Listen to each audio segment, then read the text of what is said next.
You welcome my YouTube channel ज्ञान देवी संस्थान की तरफ से आपको प्यार भरा नमस्कार। ये चलिए आज एमसीक्यू क्लास की 8वीं क्लास है महामैराथन की, जो आपकी सभी परीक्षाओं के लिए बेहद जरूरी रहेगी। लग चुकी है तलब मंजिल की, अब खुद को आग में झोंक देंगे। ये ठोकरें कहती हैं मारा जाएगा और हौसले कहते हैं देख लेंगे। पहला क्वेश्चन है, उत्तर प्रदेश के निम्नलिखित जनपदों में से किस एक को अंतर्राष्ट्रीय सीमा स्पर्श नहीं करती है? तो ऑप्शन डी इसका सही रहेगा, बस्ती को। देखेंगे ज़रा, उत्तर प्रदेश राज्य का बस्ती जिला नेपाल के साथ अपनी सीमा साझा नहीं करता है। नेपाल हमारा पड़ोसी देश है जो 579 किमी उत्तर प्रदेश के साथ अपनी सीमा साझा करता है। उत्तर प्रदेश के 7 जिले की सीमा नेपाल के साथ लगती है, जैसे सिद्धार्थनगर, बलरामपुर, श्रावस्ती, महाराजगंज, बहराइच, लखीमपुर खीरी और पीलीभीत। नेक्स्ट क्वेश्चन देखेंगे, आदित्य एल1 मिशन का चंद्रयान 3 के लॉन्च के समय इसरो के अध्यक्ष कौन है? तो इसका ऑप्शन डी सही रहेगा, एस सोमनाथ। देखेंगे नेक्स्ट क्वेश्चन, उत्तराखंड का सबसे ऊंचा पर्वत शिखर है? तो उत्तराखंड का सबसे ऊंचा पर्वत शिखर जो है, डी ऑप्शन सही रहेगा, नंदा देवी। थोड़ा देखेंगे उत्तराखंड के बारे में। उत्तराखंड का गांधी जो कहा जाता है, इंद्रमाणी बड़ोनी को कहा जाता है, यांगलो नदी पर है ये। और भारतीय राष्ट्रीय आंदोलन के दौरान गांधी जी कौशानी स्थान पर बहुत दिनों तक रुके थे। 1 जनवरी 2007 को राज्य का नाम उत्तरांचल से उत्तराखंड पड़ा था और अस्कोट वन्यजीव सेंचुरी पिथौरागढ़ में है। उत्तराखंड के मसूरी हिल स्टेशन को पहाड़ों की रानी भी कहा जाता है। और उत्तराखंड में छोटा कश्मीर पिथौरागढ़ को कहा जाता है। चिपको आंदोलन उत्तराखंड में स्टार्ट किया गया था 1973 में। नेक्स्ट क्वेश्चन देखेंगे, दक्षिण एशिया का सबसे बड़ा मरुस्थल है? तो दक्षिण एशिया का सबसे बड़ा मरुस्थल जो आएगा, थार। डी ऑप्शन इसका सही रहेगा। थार मरुस्थल दक्षिण एशिया का सबसे बड़ा मरुस्थल, महाद्वीप का सबसे बड़ा मरुस्थल सहारा है। और थार मरुस्थल दक्षिण एशिया का सबसे बड़ा मरुस्थल है, ये भारत और पाकिस्तान में स्थित है। नेक्स्ट क्वेश्चन, 10 राजाओं का युद्ध किस नदी के किनारे हुआ है? हाँ, इसका ऑप्शन ए सही रहेगा, पुराशणी। 10 राग युद्ध या 10 राजाओं का युद्ध भी कहा जाता है। पुराशणी नदी के, वर्तमान में इसे रावी नदी के नाम से जाना जाता है, इसके तट पर लड़ा गया था, जिसमें भरतों के राजा सुदास ने 10 राजाओं को एक संग को हराया था। नेक्स्ट क्वेश्चन, रुकैया बेगम किसकी मुगल शासक की पत्नी थी? ऑप्शन बी, अकबर की। थोड़ा अकबर के बारे में देखेंगे। स्थापत्य कला, जैसे दिल्ली में हुमायूं का मकबरा, आगरा का किला, फतेहपुर सीकरी में शाही महल, दीवान खास ये आगरा के किले में है। पंचमहल फतेहपुर सीकरी में है।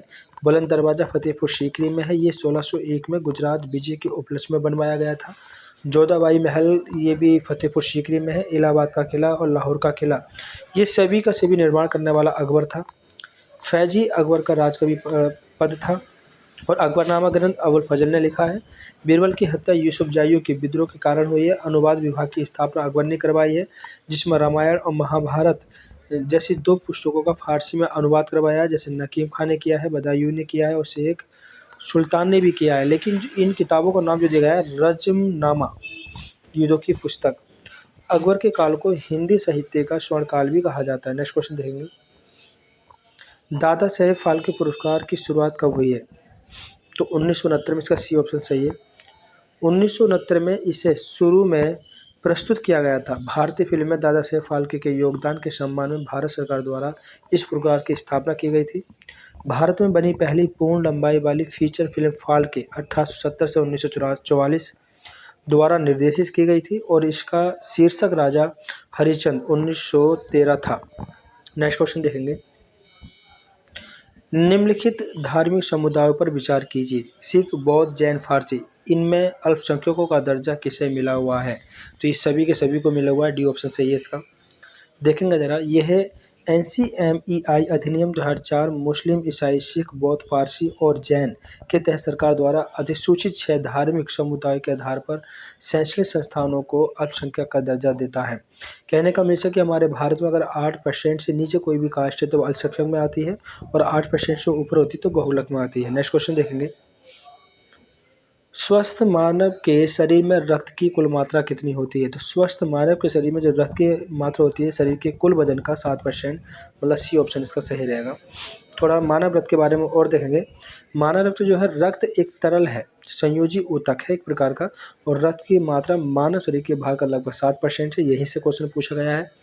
दोस्तों, अगर आप हमारी वीडियो को देखते हैं सही तरीके से, तो इस वीडियो से आप अपनी किसी भी एग्ज़ाम की तैयारी आसानी से कर सकते हैं, चाहे वो उत्तर प्रदेश पुलिस हो, पैट हो, जीडी हो, अग्निवीर हो, एसआई हो, वन फॉरेस्ट विभाग हो, एनीवे किसी प्रकार की अगर आप तैयारी कर रहे हो, दिल्ली पुलिस क्यों ना हो, तो आप सभी परीक्षा के लिए ये हमारी क्लास बहुत महत्वपूर्ण रहेगी। सबसे बड़ी खासियत तो ये है कि एक क्वेश्चन के बाद लगभग 10-12 क्वेश्चन व्याख्यात्मक आपकी नज़र में आते हो। रोज़ाना ये क्वेश्चन आपके बार-बार नज़रों में आएँगे, तो आपको रट जाएगा। मतलब तुम बस मेरी वीडियो देखते रहो, मैं क्वेश्चन ऑटोमेटिक आपको जीएस के रटवा दूँगा, जो परीक्षा में आपके लिए बहुत ज़्यादा ज़रूरी होगा। तो देखेंगे आगे, एक वयस्क मनुष्य में औसतन जो है 5 से 6 लीटर होता है रक्त, और महिलाओं में पुरुष की तुलना में 1/2 लीटर रक्त कम होता है। अगर सपोज़ करो, अगर मनुष्य में 8 लीटर रक्त होता है, तो महिला में कितना होना चाहिए? बस आधा लीटर कम होना चाहिए, मतलब 7.5। ठीक है, मतलब ये एक अनुमान है, मैंने आपको बताया इस तरह से। रक्त में 2 पदार्थ होते हैं, प्लाज्मा और रुधिराणु। नेक्स्ट क्वेश्चन देखेंगे, ताम्र की डिस्क में एक छेद है, यदि डिस्क को गर्म किया जाए तो छेद का आकार क्या होगा? घट जाएगा। बी ऑप्शन इसका सही रहेगा। नेक्स्ट क्वेश्चन देखेंगे, 1 किलोबाइट कितने बाइट के बराबर होते हैं? तो 1 किलोबाइट 1024 बाइट के बराबर होते हैं। एक सीरीज में आपको बता दूं, थोड़ा ध्यान से सुनना, या फिर हल्की सी स्लो मोशन में करके आप लिख लेना। 1 कैरेक्टर बराबर 1 बिट होता है, और 4 बिट बराबर 1 निम्बल, और 8 बिट बराबर 1 बाइट होता है, और 1024 बाइट बराबर 1 केबी होता है। 1024 बाइट बराबर 1 केबी होता है, और 1024 केबी बराबर 1 एमबी, और 1024 एमबी बराबर 1 जीबी, और 1024 जीबी बराबर 1 टीबी, और 1024 टीबी बराबर 1 पीबी, और 1024 पी मतलब पैराबाइट, और 1000 जीबी मतलब गीगाबाइट, और 1024 पीबी बराबर 1 एक्सबी एक्जाबाइट, और 1024 एक्सबी बराबर 1 डीबी डेक्जाबाइट होता है। नेक्स्ट क्वेश्चन देखेंगे, निम्नलिखित में से किस राज्य ने अंग्रेजों को मुक्त व्यापार के लिए सुनहरा फरमान जारी किया है? तो निम्न में से किस राज्य ने अंग्रेजों को मुक्त व्यापार के लिए सुनहरा फरमान जारी किया है? इसका ऑप्शन सी सही रहेगा, गोलकुंडा। देखेंगे जरा, मैंने यहाँ लिखवाया भी था बच्चों को। 1632 में गोलकुंडा के सुल्तान ने सुनहरा फरमान जारी किया, जिसके अनुसार अंग्रेज 500 पैगोडा देते थे और इस पर व्यापार करते थे। 1639 में अंग्रेज फ्रांसिस डे चंद्रगिरी के राजा से मद्रास ले लिया, और यहाँ फोर्ट सेंट जॉर्ज नाम से किला बनवाया, जो अंग्रेज मुख्यालय बना। आधुनिक में इसे हम कोरोमंडल के नाम से जानते हैं।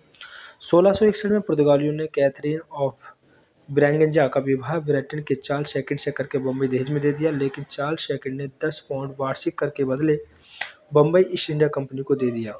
नेक्स्ट क्वेश्चन देखेंगे, नीला थोता है, नीला थोता है कि ये कॉपर सल्फेट होता है, ए ऑप्शन इसका सही रहेगा। इसके अलावा कुछ और देखेंगे, हरा कशिश या रोमन बिट्रोल आ जाए पेपर में तो आप फेरस सल्फेट लगाना, उजला थोता आ जाए तो जिंक सल्फेट लगाना, और नीला थोता है तूतिया भी कहा जाता है इसे कॉपर सल्फेट, और लाल थोता होता है कोबाल्ट सल्फेट। नेक्स्ट क्वेश्चन देखेंगे, किसने कहा था अर्थशास्त्र धन का विज्ञान है? तो ये कहा था अर्थशास्त्र के जनक एडम स्मिथ ने। ये ऑप्शन सही रहेगा इसका। थोड़ा देखेंगे, कौटिल्य का अर्थशास्त्र एक प्रकार का राजनीतिक अर्थव्यवस्था है, और अर्थशास्त्र का पिता एडम स्मिथ को कहा जाता है। कार्ल मार्क्स के अनुसार अर्थशास्त्र का उद्देश्य मानव समाज की प्रगति के नियम की सेवा करना है, जबकि रॉबिन्स के अनुसार अर्थशास्त्र एक वास्तविक विज्ञान है। इनकी एक बुक भी है, nature of signification of economics science. Principle of economics books जो है मार्शल की है, और फाउंडेशन ऑफ इकोनॉमिक्स एनालिसिस ये बुक जो है सैमुएल्सन की है।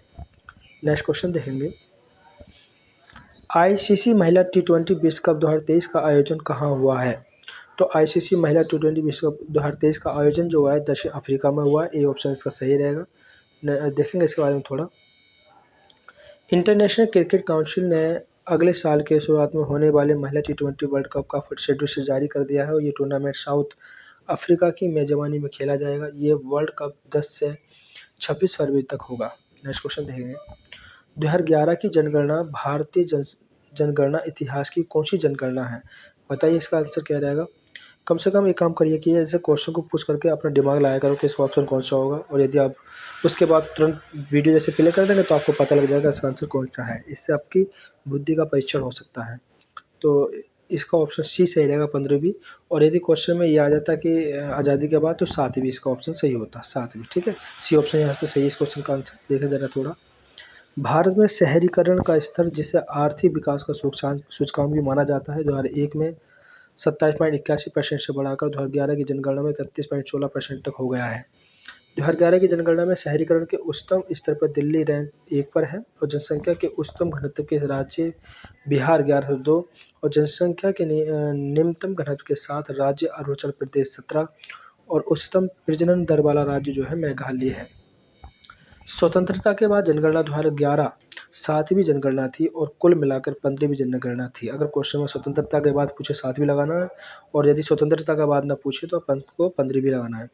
2011 भारत की जनगणना आयुक्त सी चंद्रमौली थे, और जनगणना का आदर्श वाक्य हमारी जनगणना हमारा भविष्य। नेक्स्ट क्वेश्चन देखेंगे, प्रायद्वीपीय भारत की निम्नलिखित में से कौन सी नदी अरब सागर में नहीं मिलती है?